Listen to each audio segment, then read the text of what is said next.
El verano de 1571, el horizonte al sur de Moscú desapareció.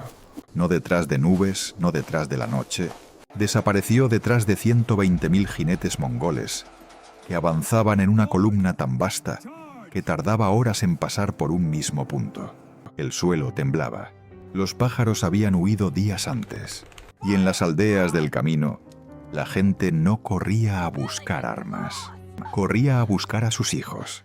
Había un nombre que los campesinos rusos susurraban con el mismo terror con que susurraban el nombre del diablo: Han de Crimea, heredero de la sangre de Gengis Khan. Un año antes, este hombre había incendiado Moscú. Había arrastrado a 150.000 rusos en cadenas hacia los mercados de esclavos de Constantinopla, y había enviado una carta al zar de todas las Rusias que era menos una amenaza diplomática y más una sentencia de muerte. Había prometido regresar, y había cumplido su promesa con 120.000 razones. Lo que hace esta historia casi imposible de creer no es la escala del ejército mongol, es el estado en que se encontraba Rusia para recibirlo. El hombre que debía defender el país, Iván el Terrible, había pasado los últimos años desmantelando metódicamente su propio ejército, ejecutando a sus mejores generales, quemando sus propias ciudades y hundiéndose en una paranoia que había convertido al reino más grande del mundo en un cascarón tambaleante. Rusia no tenía ejército. Rusia no tenía aliados. Rusia, en el verano de 1572, no tenía ninguna razón lógica para sobrevivir. Y sin embargo, sobrevivió. No a través de un milagro, no a través de la intervención divina que los cronistas medievales adoraban invocar. Sobrevivió gracias a un hombre que su propio zar despreciaba, a una fortaleza que no existía en ningún mapa conocido, y a una trampa tendida con tanta precisión quirúrgica que transformó la mayor fortaleza del ejército mongol en su sentencia de muerte. Lo que sucedió en los campos de Molodí durante 10 días de agosto de 1572 no fue solo una batalla. Fue el momento exacto en que el mundo dejó de ser el mundo que había sido durante 300 años. Esta es la historia que Rusia enterró, que Europa ignoró y que la historia oficial prefirió olvidar. La historia del día en que 120.000 jinetes mongoles cabalgaron hacia el corazón de Rusia con la certeza absoluta de la victoria, y ninguno regresó. Julio de 1571. Moscú ardía. No metafóricamente, no como una exageración poética de algún cronista medieval con tendencia al drama. Moscú ardía literalmente, con llamas que alcanzaban la altura de las catedrales y un humo tan denso que oscureció el sol durante 3 días. 150.000 personas murieron en ese incendio. Algunos dicen que más. Las calles de la ciudad más grande de Rusia se convirtieron en ríos de ceniza, y el río Móskova quedó tan atestado de cadáveres que durante semanas fue imposible beber su agua. El hombre responsable de ese infierno no era un demonio de las escrituras. Era Devlet Yerei, Khan de Crimea, y acababa de demostrarle al mundo que Rusia no era un imperio. Era un blanco, el zar de todas las Rusias, el hombre que se hacía llamar Iván el Terrible, había huido antes de que las llamas tocaran el Kremlin. Eso es importante entenderlo. El gobernante más poderoso del norte de Europa, el hombre que había conquistado Kazán, que había aplastado a los boyardos con una brutalidad que hacía palidecer a sus contemporáneos, había montado su caballo y galopado hacia el norte mientras su capital ardía a sus espaldas. No fue un repliegue táctico, no fue una retirada estratégica, fue pánico disfrazado de prudencia, y todos en su corte lo sabían.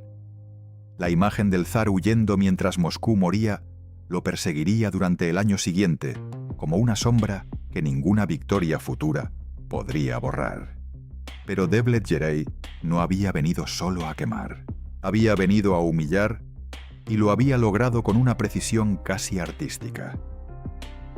Antes de retirarse con su ejército cargado de botín, y con 150.000 rusos encadenados rumbo a los mercados de esclavos del Imperio Otomano, el Khan envió una carta a Iván. No era una carta diplomática. Era una declaración de dominación total. En ella, Devlet-Geray le informaba al zar que regresaría al año siguiente, que esta vez no se conformaría con quemar la capital, y que cuando terminara, Rusia dejaría de existir como entidad política. Le devolvió simbólicamente un cuchillo, sugiriéndole que se lo clavara él mismo y se ahorrara el tiempo. La historia registra que Iván leyó esa carta en silencio. Lo que sintió en ese momento, nadie lo sabe con certeza. Pero un hombre que había ordenado ejecutar a miles sin pestañear, debió sentir algo que rara vez había experimentado. Miedo genuino. Ahora bien, para entender por qué esta amenaza era tan diferente a todas las que Rusia había enfrentado antes, necesitas entender el estado en que se encontraba el país en ese momento. Y aquí es donde la historia se vuelve casi increíble, porque la mayor amenaza a la supervivencia de Rusia en el verano de 1572 no era el ejército de Devlet-Geray, era el propio Iván. Durante los años anteriores, el zar había implementado un sistema de terror interno llamado la Oprichnina, una fuerza paramilitar de élite que respondía únicamente a él, y cuya función principal era identificar y eliminar a los enemigos del trono. En teoría, sonaba como una herramienta de poder inteligente. En la práctica, fue un desastre militar de proporciones catastróficas. Los oprichniks, como se llamaban estos soldados del terror, habían ejecutado a algunos de los mejores generales de Rusia. Habían saqueado ciudades enteras bajo órdenes del zar, destruyendo la infraestructura defensiva que generaciones de gobernantes anteriores habían construido. En Novgorod, una de las ciudades más ricas y militarmente importantes del país, los oprichniks habían masacrado a decenas de miles de habitantes por supuesta traición, dejando la ciudad como un cascarón vacío. El ejército regular ruso, los streltsí y la caballería de los boyardos estaba desmoralizado, diezmado y liderado por hombres que sabían que un error en el campo de batalla podía costarles la cabeza, pero que obedecer órdenes estúpidas también podía costarles la cabeza. No es el estado óptimo para preparar una defensa nacional. Y sin embargo, cuando llegó la primavera de 1572 y los exploradores comenzaron a reportar que Devlet-Geray estaba reuniendo un ejército de proporciones nunca vistas, algo cambió en Moscú. Iván, con toda su paranoia y su brutalidad, tenía una cualidad que sus enemigos frecuentemente subestimaban. Era inteligente. No sabio, no justo, no compasivo. Inteligente. Y la inteligencia, cuando se ve acorralada sin escapatoria, a veces produce soluciones que la comodidad nunca habría generado. El zar hizo algo que le costó enormemente en términos de orgullo. Llamó a uno de los hombres que había humillado, encarcelado y marginado durante años, un viejo general de la vieja guardia, un hombre cuya familia había servido a los zares durante generaciones y cuyo nombre era Mijaíl Borotinsky. Era el mejor comandante que Rusia tenía vivo. Y Iván lo necesitaba desesperadamente. Borotinsky llegó a Moscú sabiendo perfectamente lo que significaba esa convocatoria. Significaba que las cosas estaban tan mal que incluso el hombre que lo había enviado al exilio necesitaba su ayuda. Tenía más de 60 años, había pasado tiempo en confinamiento y enfrentaba un ejército que en el año anterior había quemado la capital del país sin sufrir una derrota significativa. Cualquier hombre razonable habría encontrado una excusa.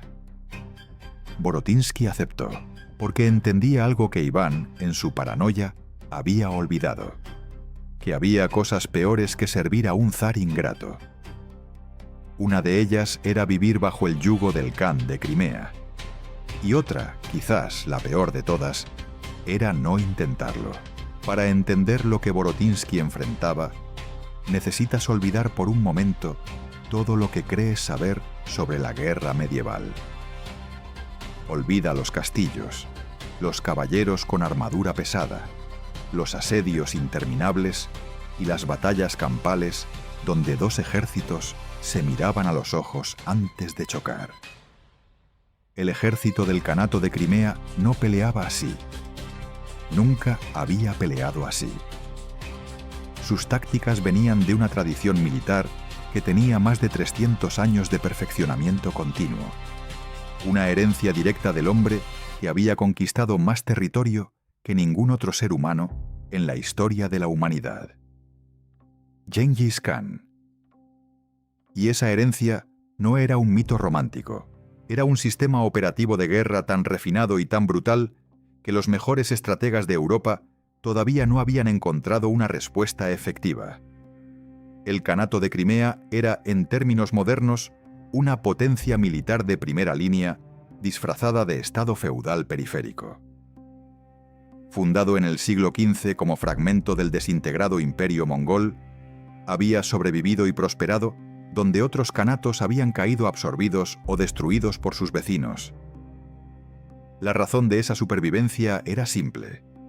Los crimeos habían perfeccionado un modelo de guerra que combinaba velocidad, flexibilidad y terror psicológico en una proporción que ningún ejército sedentario podía igualar.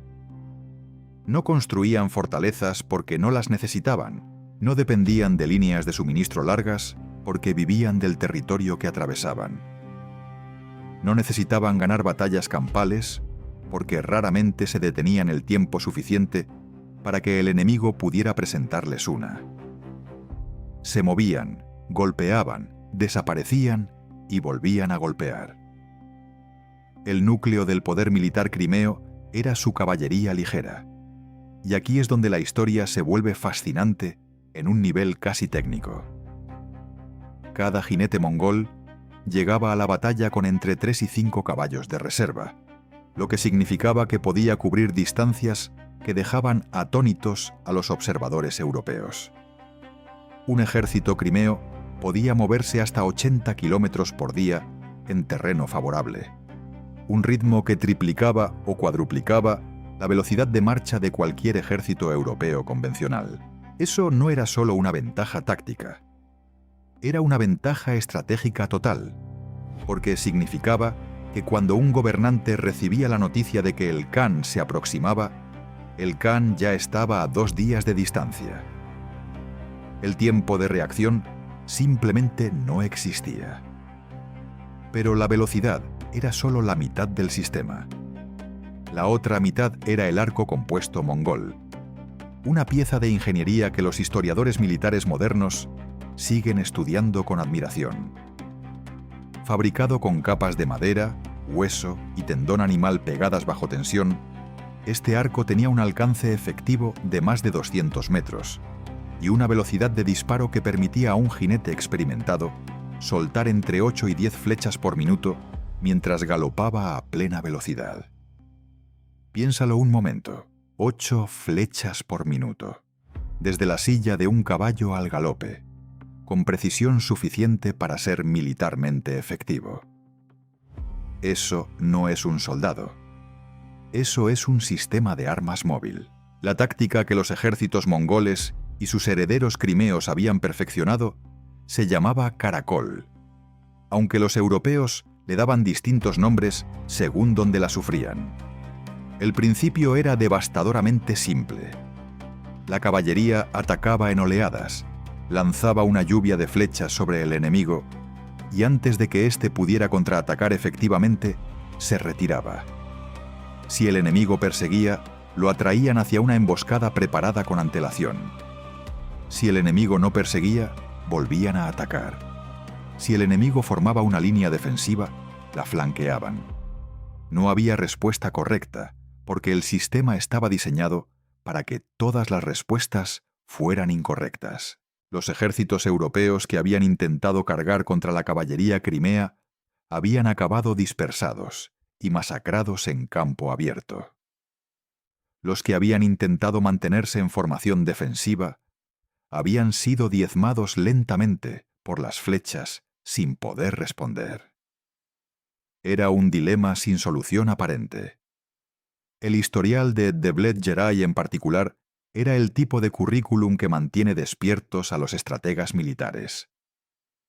En décadas de campaña había dirigido incursiones que habían devastado territorios desde Polonia hasta Persia.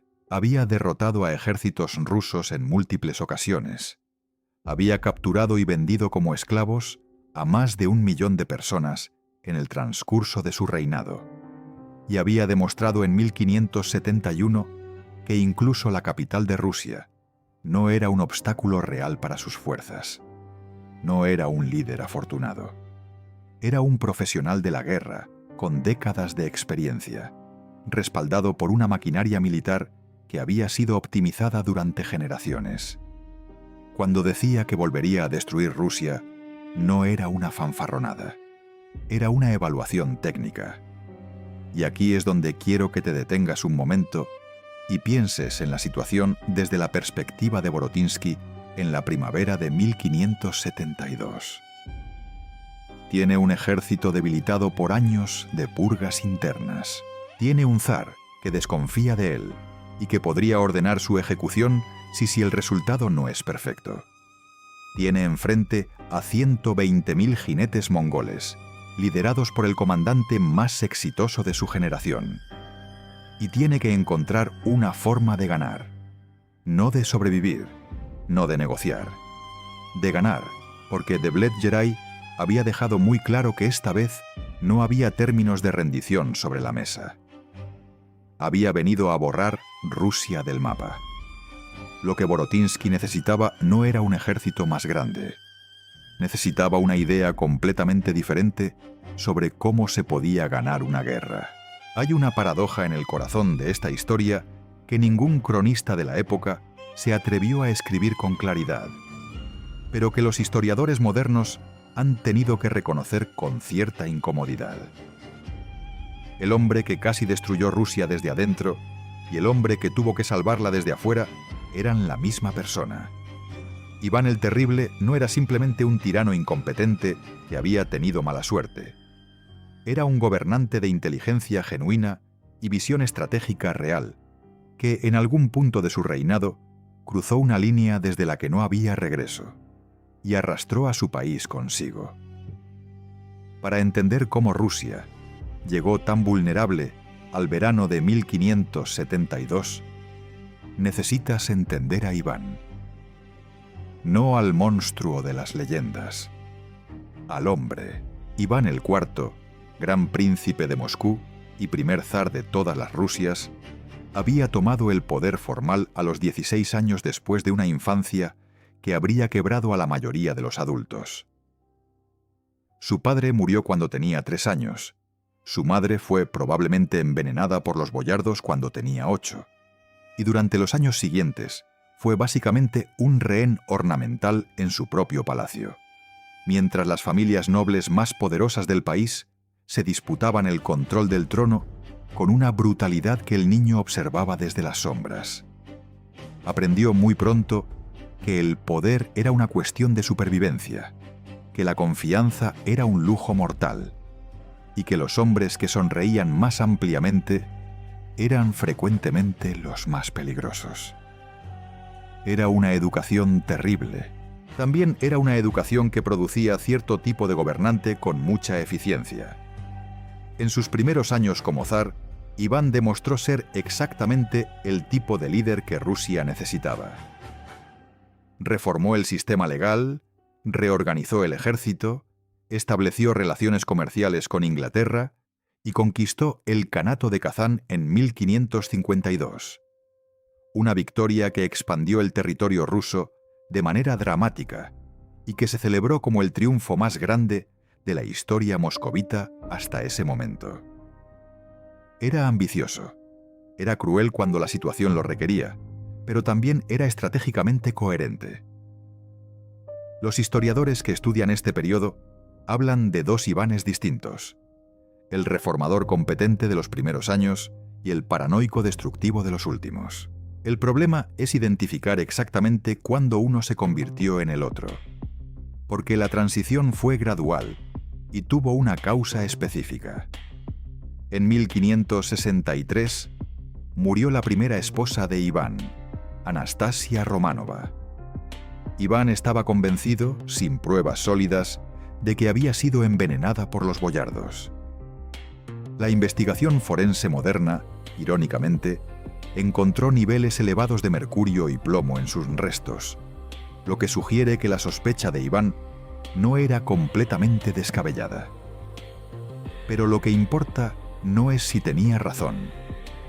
Lo que importa es que a partir de ese momento, Iván el Terrible comenzó a ver conspiraciones en todos lados y decidió que la única respuesta era el terror preventivo sistemático. En 1565 creó la Oprichnina y con ella comenzó a destruir metódicamente lo que había construido. La Oprichnina era, en su concepto original, una guardia personal del zar con poderes policiales extraordinarios. En la práctica, se convirtió en un instrumento de paranoia institucionalizada. Sus miembros, los oprichniks, vestían de negro. Llevaban la cabeza de un perro colgada de su silla como símbolo de que eran los sabuesos del zar, y tenían autoridad para arrestar, torturar y ejecutar a cualquier persona acusada de traición. Una acusación que Iván distribuía con una generosidad que helaba la sangre. En 7 años de operaciones, la Oprichnina ejecutó a miles de personas, incluyendo a varios de los comandantes militares más capaces del país. El príncipe Alexander Gorbaty-Shuisky, uno de los héroes de la conquista de Kazán, fue ejecutado junto a su hijo adolescente. El metropolitano Felipe, líder de la Iglesia Ortodoxa rusa, fue estrangulado por atreverse a criticar públicamente las ejecuciones. Nadie estaba seguro. Nadie. El impacto militar de este terror fue catastrófico de maneras que solo se hicieron completamente evidentes cuando llegó la crisis de 1572. Los comandantes que sobrevivieron aprendieron rápidamente que la iniciativa táctica era peligrosa, que las decisiones independientes podían interpretarse como traición, y que el camino más seguro era la obediencia pasiva y la evasión de responsabilidades. Es difícil imaginar un conjunto de incentivos peores para los líderes militares de un país que necesita defender sus fronteras de uno de los ejércitos más ágiles y adaptables del mundo. Cuando Devlet-Geray atacó en 1571, el ejército ruso respondió con exactamente la lentitud y la falta de coordinación que cabía esperar de una institución que había sido sistemáticamente castigada por pensar con autonomía. Y sin embargo, aquí estaba Borotinsky, de regreso en Moscú, mirando los mapas y escuchando los informes de los exploradores sobre el tamaño del ejército que se acercaba. Había sobrevivido a la Oprichnina por una combinación de utilidad demostrada, conexiones familiares y una cuota de suerte que él mismo probablemente reconocía como finita. Iván lo necesitaba, lo que le daba una protección temporal, pero no permanente. Tenía recursos limitados, un ejército desmoralizado y un zar que supervisaba cada decisión con la desconfianza característica de alguien que ha pasado décadas viendo conspiraciones en los rostros de sus generales más leales. Si ganaba, sobreviviría tal vez un poco más. Si perdía, tanto él como Rusia desaparecerían. Era el tipo de apuesta que solo se acepta cuando las alternativas son todavía peores. Y Borotinsky tenía una idea. Verano de 1572. Devlet-Geray cruzó el río Oka con 120.000 hombres a finales de julio, avanzando hacia Moscú con la misma confianza metódica con que un hombre camina hacia una puerta que sabe que no tiene llave. Sus exploradores habían confirmado lo que ya sospechaba. El ejército ruso era una fracción del suyo en número. Estaba mal coordinado, y su comandante era un anciano que había pasado tiempo en el exilio. El Khan había calculado que llegaría a Moscú en menos de 2 semanas. era un cálculo razonable, basado en toda la evidencia disponible. Era también, como descubriría en los días siguientes, el último error de su carrera militar. Borotínsky no había esperado al ejército mongol con la estrategia convencional de intentar bloquear su avance en el Oka. Eso habría sido un suicidio. Colocar un ejército más pequeño y menos móvil en campo abierto frente a 120.000 jinetes era simplemente organizar una masacre con pasos adicionales.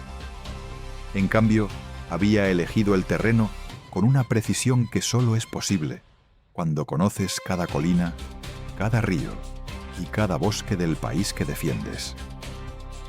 El lugar que eligió se llamaba Molodí, un punto a unos 50 kilómetros al sur de Moscú, donde el terreno hacía algo extraordinariamente útil para sus propósitos.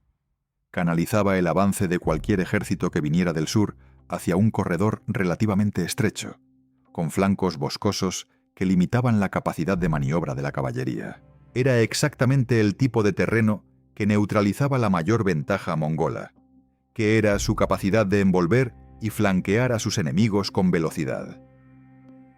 Pero el terreno era solo la mitad del plan. La otra mitad era un artefacto que los historiadores occidentales han ignorado casi completamente y que merece mucha más atención de la que recibe. Se llamaba el Guliay Gorod, que en ruso antiguo significa aproximadamente ciudad caminante o ciudad rodante. Y lo que era, en términos prácticos, era una fortaleza desmontable montada sobre ruedas.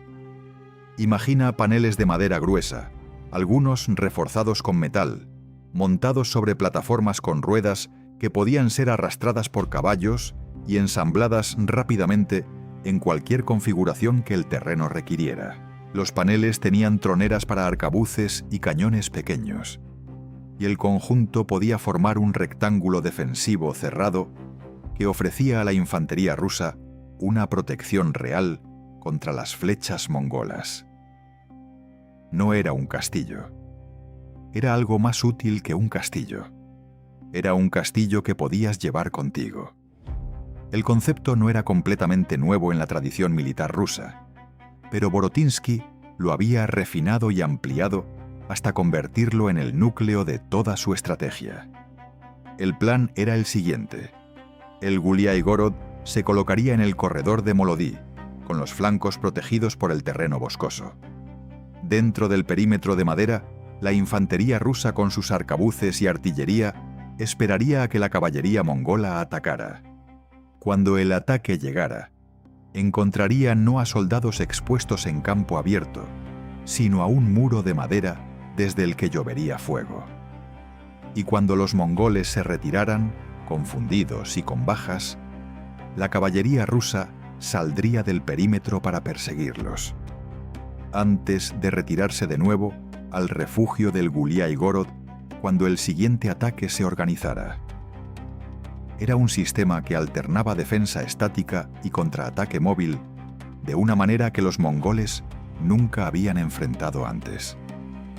La pregunta era si funcionaría en la práctica tan bien como en la teoría. El primer contacto ocurrió el 29 de julio. La vanguardia mongola, unos 12.000 jinetes enviados a explorar y presionar, encontró al ejército ruso en posición y atacó con la confianza de quien ha realizado esa misma maniobra cientos de veces. Lo que siguió fue, desde la perspectiva mongola, profundamente desconcertante. Las flechas rebotaban en los paneles de madera del Guliay Gorod. Los arcabuces rusos, disparando desde posiciones protegidas, causaban bajas a distancias a las que la caballería no podía responder efectivamente. Y cuando los mongoles intentaron rodear la estructura, encontraron que los flancos boscosos del terreno elegido por Borotínsky hacían que esa maniobra fuera lenta, costosa y expuesta al fuego ruso. La vanguardia se retiró con más bajas de las esperadas y con un informe para el Khan que debió sonar inquietante. Los rusos habían construido algo que no se comportaba como ningún ejército que hubieran enfrentado antes. Devlet-Geray no era un hombre que entrara en pánico fácilmente, y su respuesta al fracaso inicial fue clásicamente mongola: escalar. Si la vanguardia no era suficiente, enviaría el grueso del ejército. Si las tácticas habituales no funcionaban, usaría fuerza bruta. Durante varios días, oleadas sucesivas de caballería atacaron el Guliái-Gorod desde múltiples ángulos, intentando encontrar el punto débil en el perímetro, intentando provocar a los rusos a salir y pelear en campo abierto. Borotínsky no cedió, aguantó, contraatacó selectivamente cuando la oportunidad era favorable y dejó que las bajas mongolas se acumularan frente a los paneles de madera. Pero la situación no era sostenible indefinidamente. Las provisiones rusas se agotaban, los hombres estaban exhaustos, y Devlet-Geray tenía suficientes tropas para mantener la presión durante semanas. Fue entonces cuando Borotínsky ejecutó la parte de su plan que los historiadores más admiran y que demuestra que entendía a su enemigo a un nivel casi íntimo. El 2 de agosto ordenó en secreto que una parte significativa de su caballería abandonara el Guliái-Gorod por la noche, rodeara silenciosamente las posiciones mongolas y se colocara en la retaguardia del ejército de Devlet-Geray. Al mismo tiempo, en el frente, los cañones del Guliái-Gorod abrieron un fuego concentrado e intenso sobre las posiciones mongolas, creando el caos y el ruido suficientes para enmascarar el movimiento de la caballería rusa. Cuando los mongoles cargaron hacia el Guliái-Gorod, respondiendo al fuego de cañón, encontraron al ejército ruso peleando hacia afuera, desde adentro. Y cuando intentaron retirarse, encontraron caballería rusa bloqueando el camino de vuelta. La trampa se había cerrado. 120.000 hombres que habían venido a destruir Rusia descubrieron en ese momento que eran ellos quienes estaban atrapados. Cuando el sol se puso sobre los campos de Molodí, el 2 de agosto de 1572, el ejército más poderoso que el Kanato de Crimea había reunido jamás había dejado de existir como fuerza combatiente. Las cifras exactas varían según la fuente, pero los historiadores modernos estiman que entre 50.000 y 80.000 soldados mongoles murieron durante los 10 días de batalla, incluyendo a varios miembros de la familia directa de Devlet-Geray y a prácticamente toda la nobleza militar del Kanato. El propio Khan escapó con un remanente de su ejército, pero lo que regresó a Crimea no era un ejército derrotado, era el fantasma de uno. Devlet-Geray había salido de Crimea con 120.000 hombres y la certeza absoluta de que regresaría como conquistador de Rusia. Regresó con una fracción de esa fuerza y una pregunta que no tenía respuesta. ¿Cómo había pasado esto? Las consecuencias geopolíticas de Molodí se desplegaron en los años siguientes con una claridad que solo es visible en retrospectiva. El Kanato de Crimea nunca volvió a organizar una invasión a gran escala de territorio ruso. No porque dejara de ser peligroso, no porque abandonara sus ambiciones, sino porque simplemente ya no tenía los recursos humanos para intentarlo. Una generación entera de guerreros crimeos había muerto en los campos al sur de Moscú, y reconstruir esa capacidad militar llevaría décadas. El Imperio Otomano, que había respaldado y alentado las ambiciones de Devlet-Geray como parte de su estrategia de contención de Rusia, recibió la noticia de la derrota con una consternación que sus diplomáticos se esforzaron en disimular. El plan de usar al Kanato de Crimea como proxy para destruir Rusia había fallado de manera espectacular, y Constantinopla tardó años en procesar las implicaciones estratégicas de ese fracaso. Para Rusia, la victoria de Molodí significó algo que va más allá de la simple supervivencia territorial. Significó el fin de una era de vulnerabilidad estructural que había durado desde la invasión mongola original del siglo XIII. Durante más de 300 años, las llanuras del sur de Rusia habían sido una autopista de invasión por la que ejércitos de la estepa podían avanzar prácticamente sin obstáculos. Molodí demostró que esa vulnerabilidad No era una condición permanente de la geografía rusa, sino un problema técnico y táctico que podía resolverse con la combinación correcta de terreno, tecnología y liderazgo. En las décadas siguientes, los zares rusos construirían una línea de fortalezas y defensas al sur que convertiría esa autopista de invasión en un corredor defensivo. La expansión rusa hacia el sur y el este, que eventualmente produciría el imperio más grande de la historia en términos de superficie terrestre, comenzó a ser posible precisamente porque Molodí había eliminado la amenaza que la impedía. Pero aquí es donde la historia se tuerce hacia la oscuridad.